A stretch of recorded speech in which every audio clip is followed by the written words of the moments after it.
L'aliénation est devenue une partie intégrante dans la vie de certains Africains, notamment chez la femme africaine qui est le moteur de la civilisation modèle de l'Afrique. L'Occident a réussi à compromettre cette partie intégrante de la société africaine. C'est dans cette nouvelle vidéo on va essayer de vous expliquer le processus de l'aliénation de la femme africaine.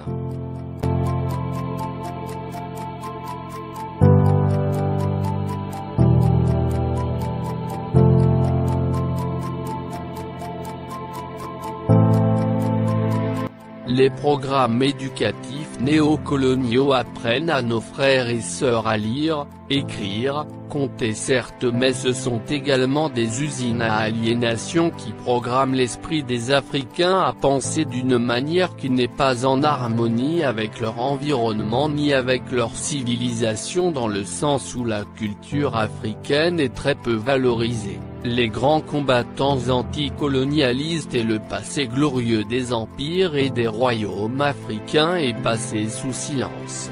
Comment expliquer que des jeunes enfants qui ne connaissent pas leur histoire apprennent l'histoire de France, de l'Europe, des colons impérialistes transformés en personnages glorieux? Si ce n'est un long processus très perfide qui a pour but de déraciner progressivement les Africains. D'ailleurs, ce système éducatif contribue-t-il à l'émergence de futurs patriotes?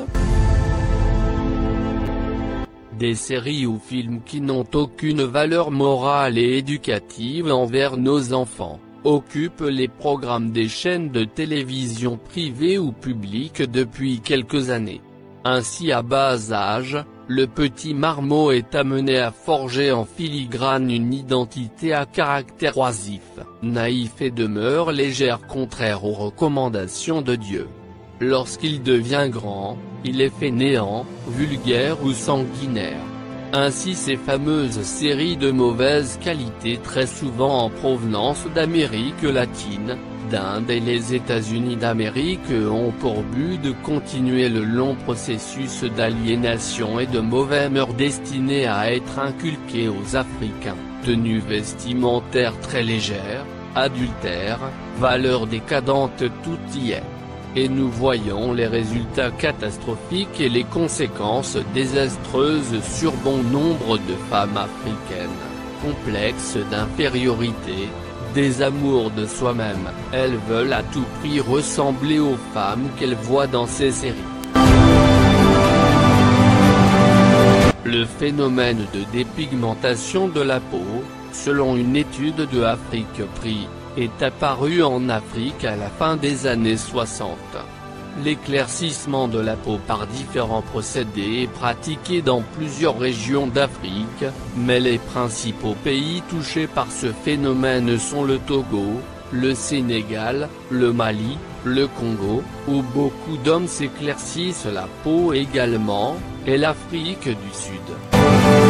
Il semblerait que près de 90% des femmes qui utilisent des produits éclaircissants le font pour un ordre esthétique.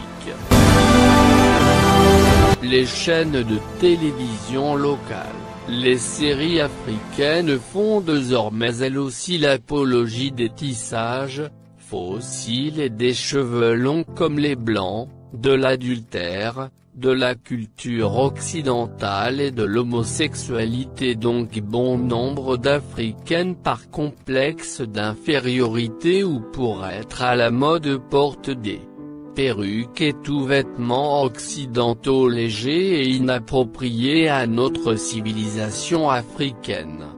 La culture occidentale n'est pas la nôtre.